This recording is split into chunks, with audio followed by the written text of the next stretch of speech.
and welcome to the NewsX Sunday Guardian Roundtable. And also a very happy Republic Day, as today we take a look at what New India stands for. This is a phrase we've been hearing ever since the Modi government came to power. Now, 8 years into it, what has the Modi government achieved? What are the markers of New India? Where are we headed? There is talk about unity, a corruption-free India. There is talk of equality for all. There is talk of brotherhood. But how much does that translate on the ground? Also, amid this is the backdrop of the BBC documentary, which has been banned by the government. They invoked emergency powers in the IT Act and banned it from various platforms. A lot of people have criticized the ban, saying that at the end of the day, a country like ours should be confident enough to actually withstand such criticism. Are we exposing our insecurity by banning something like this? So, end of the day, a confident New India, but an India that is not really taking criticism, that bans documentaries. Is there a dichotomy here? To explain all this, joining me on the show is Dr. Sanjay Baru. He's been the former media advisor to Prime Minister Manmohan Singh. He's an author of a book, in fact, that ran into a lot of controversy, also The Accident Prime Minister. He's the former editor, columnist, commentator. Suhail Seth, he's a marketing maven, also someone who's had his brush with controversy. He's a political columnist and an analyst. Dr. Baru, first with you, in terms of if we can just first talk about the BBC documentary and our reactions to that. Well, I mean, the decision to ban the BBC documentary is a reminder of an old India, not of a new India. Remember, for example, Salman Rushdie's book, The Satanic Verses, was banned in India. Several other books have been banned. Several films were banned. This business of ban is something that a weaker, less confident India used to do. And I remember writing once an editorial called The Republic of Banistan, commenting on the number of things that we either ban or where people demand a ban. I mean, this is, regularly there are demands. Ban this film, ban that thing, ban this performance.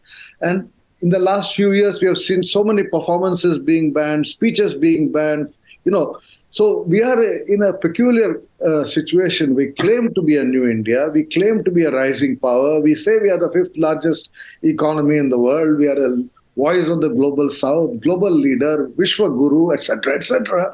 And that's supposed to be the new India, the confident, rising new India. But we are behaving like the old India. We can't take criticism. I mean, what is wrong in somebody expressing an opinion? On the BBC documentary, let me very briefly say at this point three things. First and foremost, the BBC does not have a track record of, really objective journalism. So there's no point in saying that, what they have done is not biased. They have been biased in the past. I mean, I remember once writing again about how the BBC uses the term militants to describe terrorists when it comes to India. But they describe, those who do terrorist acts in the West as terrorists. But in India, they're called militants. So there is a lot of hypocrisy in the BBC. But that doesn't mean you ban the BBC. That's point number one. Point number two, I think India has had several difficult moments in its evolution. I mean, for example, the 1984 Sikh riot, the 2002 Godhra incident, followed by the incidents in Gujarat as a whole. Now, these are all moments, or go back even earlier, partition of the country. I think like South Africa had a Truth and Reconciliation Commission, we need a Truth and Reconciliation Commission that kind of puts an end to these communal tensions, communal differences, and unites the country. There again, I believe New India is doing many things to divide the country rather than unite the country. And I think that is something which I simply cannot accept, because we are a country of great diversity, and any government in power has to have a courage to bring the country together. Finally, I would say that the BBC documentary was quite balanced. They had voices critical of the government, they had voices defending the government or the BJP or the Prime Minister, and I don't see any reason why something like that should have been banned. Thank you, Dr. Baru. But in fact, one of the voices defending the government, Swapan, has in fact said that, when he was approached, he didn't realize they would be focusing on just one aspect of Modi's India and not his entirety. But anyway, that's the BBC, that's the way they played it. But Suhail, you've also known for someone who speaks his own mind. A lot of your comments run into controversy, etc. But you're there to defend your position. You often take people on, and you don't really ban them. So I mean, what is your position on this documentary, film? In India, if you ban something, you stoke greater interest. Right. Half the jokers in our country would not have bothered about this BBC documentary unless the government had said, "Oh, remove all the links here." Then people's curiosity is stoked. And in our country, curiosity never kills the cat. It just engenders more cats in play. I think this government, for all its achievements, has been the worst communicator since 1947. It is the worst communicator of all that it does. It's got great individual communicators. So Modi can communicate and Amit Shah can communicate. These guys can communicate. But as a whole, the government is unable to even tell people, both in the country and outside, of what they've achieved. You see, what happens is their narrative gets hijacked every day by some joker in the party. Some idiot will comment on Pathan, some duffer will comment on food, some dolt will talk about, clothing. And in that process, that's what becomes the headlines, because the media is also not very intelligent in our country anymore. The media is willing to crawl when it's asked to walk. So you have a beautiful combination in our country. The media has no clue, because the media is just waiting for the crumbs to fall from government. Media is owned by people whose businesses are always under threat by any government action, so they don't want to take a panga. The people are saying, "Bhai, ho kya raha hai? BBC ne kya dikhaya hai? Ye to aake dekho."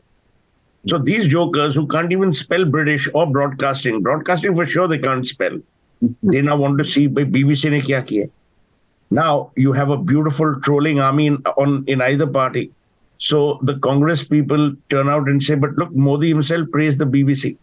For God's sake, Rajiv Gandhi also heard the BBC when he was in Calcutta, when he learned about his mother's assassination with Pranab Mukherjee. So point is not whether it's the BBC or not. Their idea of rebuttal is so weak, is so bereft of any intellect that it is shocking. What should the government have done? The BBC came out with this series. Either keep quiet or give a point-by-point rebuttal. Say that these have been subject of an inquiry by a special investigative team.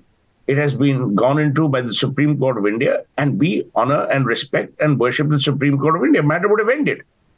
Now you're saying, if SFI and all these jokers have no work. They are in sinecures at Jawaharlal Nehru University. Today in Delhi, there are only two ways of occupying a great home. So, how many people have been called jokers so far? But I don't care. They are jokers. I mean, can you imagine a guy is studying at JNU for 20 years? He might as well have children and put them also there in that room. It is bizarre what's going on. So you have a situation today where all these people are saying, "No, I want to show the movie. I want to screen the movie." You have Delhi police, which can barely manage traffic, which then beats them up. That becomes the headlines. So there is no headline management. I don't know who the media advisor of this government is, but whoever it is must be given a Padma Vibhushan for actually having dragged the government into such a morass from which it will never emerge.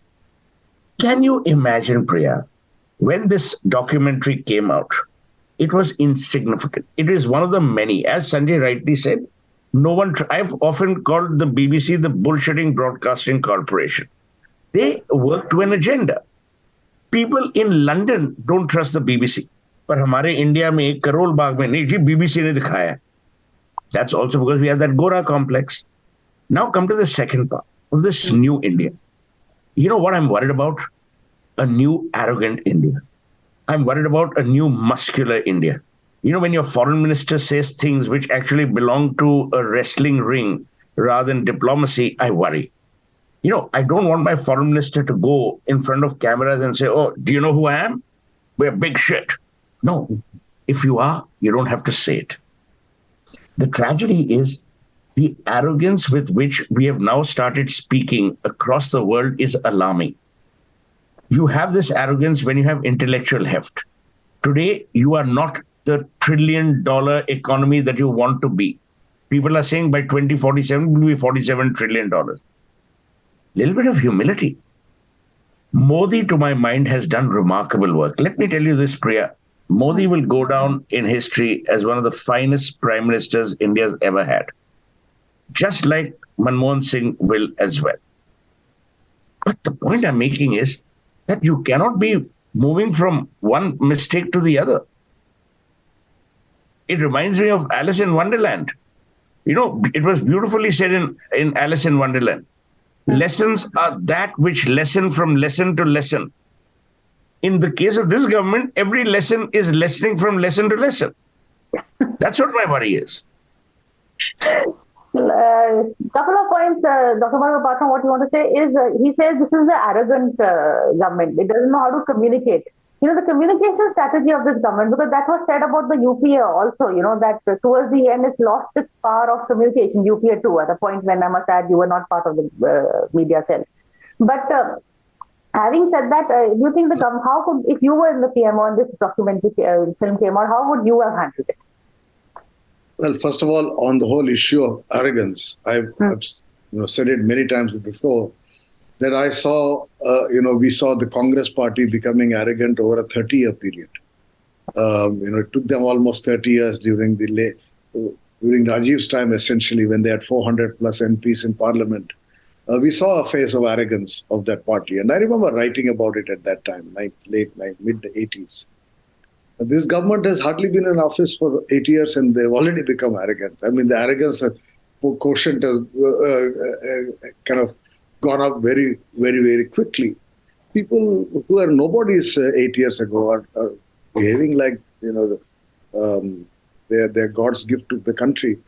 I really worry about this kind of arrogance and where it is coming from. Because, as Sohail correctly said, I mean, they are in power. They have the power. You don't have to be arrogant when you're in power. Arrogance is a sign of weakness, not of strength.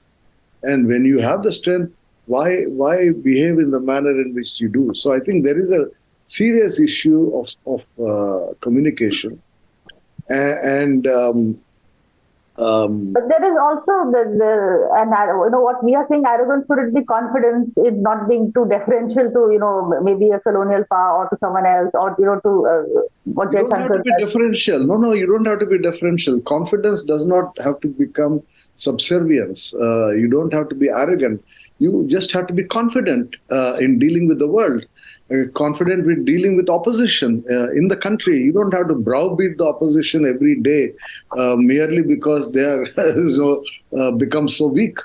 So I think there is a certain element of hubris that has come to characterize the current regime, and a hubris born out of the feeling that destiny is on our side. We are creating a new India. This is going to be a Hindu India and a turning point for this civilization. So there are a lot of heavy baggage, the mental baggage that is being carried that makes ordinary people behave in extraordinary manner, and which in the long run is not good for the country. Because ultimately, at the end of the day, a government should govern with a lighter touch, particularly in a complex society like ours. On how would I have communicated? Look, frankly, as I said earlier, the instinct to ban is not only of this government. We have seen even at the level of state governments, chief ministers behaving arrogantly and seeking to ban something or the other. The instinct to curb democratic expression has in fact become more and more over a period of time. I mean, these guys may be taking it to an extreme or to a new level, but that instinct has always been there. And there have been a few exceptions to this instinct. I think, between the three prime ministers, in a sense, who succeeded one another, Narasimha Rao, Vajpayee, and Manmohan Singh, we had three prime ministers who governed with a lighter touch. And I think a problem with a lot of us, at least certainly in my case, but I'm sure with a lot of us of our generation, as I would put it, is that we got used to the governance style of these three gentlemen. I mean, Narasimha Rao, Atal Bihari Vajpayee, Manmohan Singh. We had 20 years from 1991 to about 2012 or so, 2014, where prime ministers were gentlemen, who did not encourage arrogance on the part of their colleagues. I mean, I remember Manmohan Singh would actually pull up some of his colleagues who were reported to be, behave slightly arrogantly in the public domain. And he treated, opposition leaders with great courtesy. And the same is said of Atal Bihari Vajpayee. He was a thorough gentleman who respected people who disagreed with him. So in a sense, we have got kind of spoiled by that long period of gracefulness in politics, of courtesy in politics, of a willingness to allow the opposition to speak its mind. And of a willingness to deal with the world with confidence. I mean, even the BBC kind of stuff. I remember when Manmohan Singh went to London in 2005, all the same Mirpuris that Jack Straw has spoken about, his Muslim supporters from Gujarat that he spoke about and from Kashmir in his constituency, were all protesting outside 10 Downing Street. And now you could have taken a very severe view of that. I remember I was in the motorcade with the Prime Minister when we drove into 10 Downing Street, and there were all these protesters shouting, down with India, etc. We chose to ignore it. I mean, it didn't even make it to the newspapers next day because we chose to ignore it. Correct. Indian media, which accompanied the Prime Minister, also chose to ignore it. Okay, these guys are standing outside and shouting, some 20, 30 guys are shouting. Now, if we had actually reacted to that, and then the media had focused its cameras on that, that would have become news.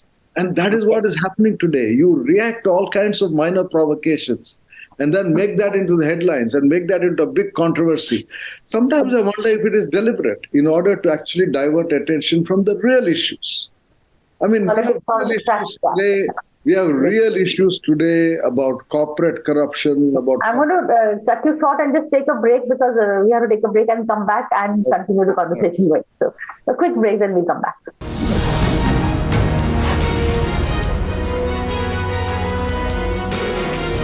Hello and welcome back to the NewsX Sunday Guardian Roundtable. Today we're in conversation with Dr. Sanjay Baru and Suhail Seth about the New India.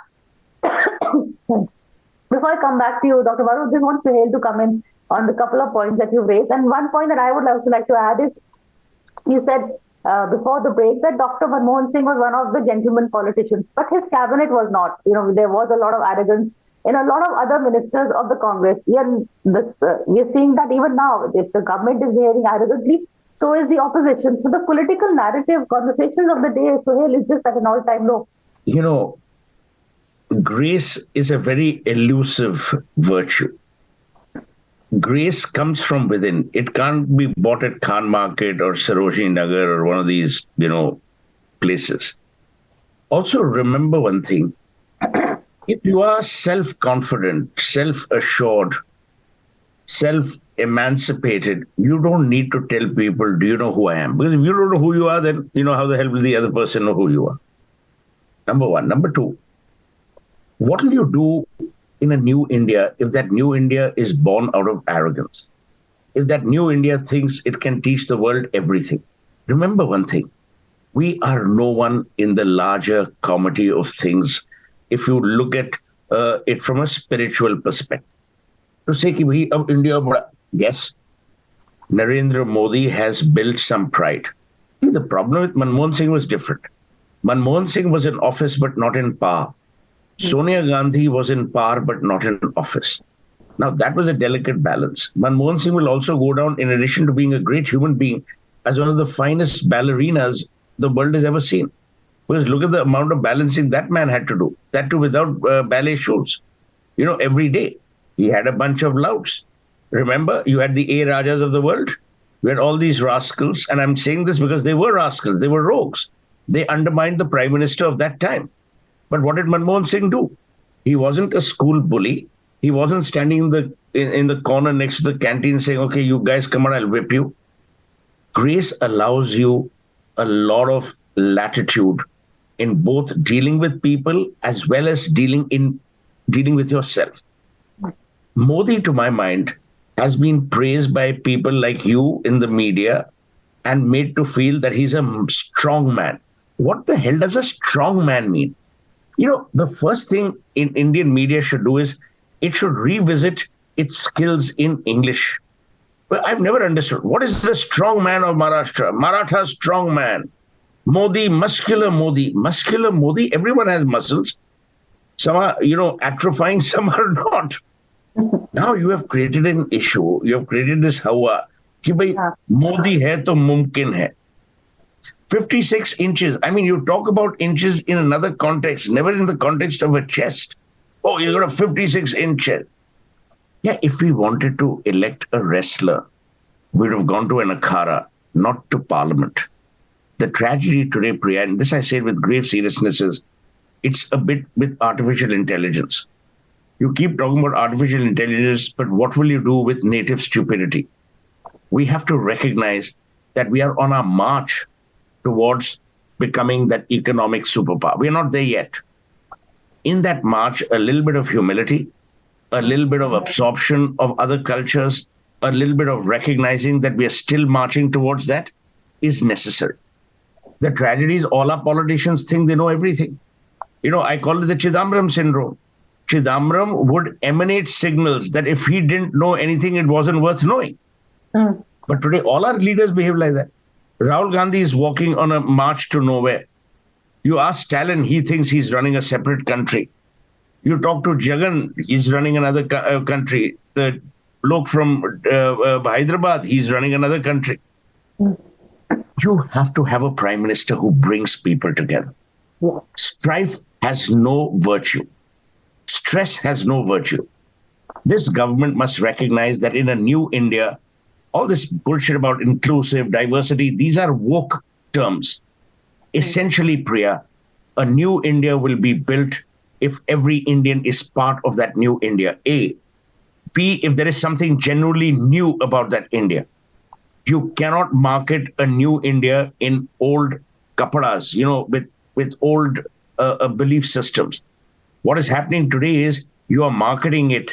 You're not creating a great brand out of it. And my advice to the government would be that a little bit of humility will go a long way, because people do not want their leaders to stress them out. People love affection. They detest fear. Do you not remember what happened between 1975 and 1977? Do we not remember what happened across India post 1948 and what happened with riots which began even a month before 1947, before independence? History is something that we should benefit from in terms of absorbing where we went wrong. But today we are not willing to admit we are wrong. Everything that this government does is right. Everything they do is ordained by the hand of God. So how do you argue with someone who actually thinks he's, he's the son of God? This is the worry that needs to be addressed, to my mind. Fair enough. Dr. Maru, Modi, whatever remains, he still remains our best bet. But is India's best bet a kinder, gentler Modi, not this whole kinder, gentler Modi government? Well, I prefer a kinder, gentler leadership. That is my preference. I don't know about the rest of the country. I can't speak for India. I can certainly speak for myself. Because that was the style that took India forward. I've recently, written a column drawing attention to the fact that the best years for the country in terms of its economic performance, in terms of reduction of poverty, in terms of increase in employment, in terms of increase in international share in international trade, every indicator you take, every single economic indicator, including reduction of poverty and the increase in employment. The best period for India was from 1991 to 2011, those 20 years. And that is why I'm saying, what was the kind of leadership we had? Narasimha Rao, Atal Bihari Vajpayee, Manmohan Singh. Gentlemen, graceful, as very well defined by Sohail. This leadership that we had during those 20 years brought India together and made India a far more efficient economy and delivered better results in terms of social welfare, in terms of national unity. We had our problems. It's not as if there were no problems. We had communal tension, we had caste tension, all the problems of the country they did not disappear. But the manner of governance in this period delivered much better economic performance. In fact, the worst years for the Indian economy, the worst years, were the years in which you had a very powerful prime minister called Indira Gandhi and a very powerful prime minister called Narendra Modi. These are the two bookends. You look at the Indira years on one side, the Modi years on one side. And in between, the Narasimha Rao, Vajpayee, Manmohan Singh years. The worst years were under these very powerful prime ministers who had very authoritarian governments. And both imagined that they were creating a new India. Indira Gandhi too imagined that she was creating a new India. And so does Modi. But India is India. You can't create a new India or an old India. This is a very complex country. Probably the most complex country in the world. I cannot think of any other country as internally diverse and as complicated to govern, as difficult to govern as India. And therefore, a kindler, gentler touch, an inclusive approach, taking everybody along, that's the way to go forward. And we have demonstrated it from experience under the leadership of kinder and gentler leadership. Okay, so last word to you. भाई प्यार में आप छुरा भी मारो तो खून अगर निकले आप सोचते हैं वो प्यार का खून है. अगर आप छुरा मारे नफरत में और खून ना भी निकले आप समझते हैं कि आपको किसी ने मार दिया है. Love actually wins a lot of battles. What they've got to realize is Modi must remember and must ask himself, because he's like Lord Fauntleroy. Whenever he looks in the mirror, he erects his own statue. And for the uninitiated, Fauntleroy was a character of P.G. Wodehouse. For the even more uninitiated, P.G. Wodehouse used to teach at Shantiniketan. Just to put the perspective today, because everything is around contextualized around Pathan and whatever. My point is, when you could do things with love, why infuse hate? Today, this country has the potential to do what it wants. It has amazing people. It has nice people, and it has a civilizational legacy. You can either honor that civilization legacy with love, by being inclusive, by taking people with you, or you can walk alone. But when you walk alone, you often have to turn back to see if anyone is following you. That's the call you have to take. Karma बढ़ता रहा है, Dr. Varun. Yeah. So on that note, thank you so much, both of you, for joining us and for being so candid and outspoken. I hope this interview passes the muster with the IT Act of 2021. But thank you so much for We've only called them jokers. We could have said much worse. It's the IT Act which has prevented us from calling them much worse things.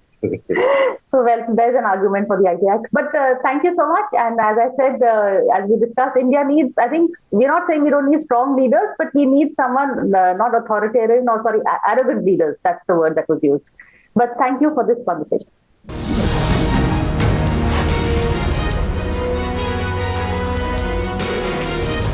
For more such videos, subscribe to the NewsX YouTube channel, hit the bell icon.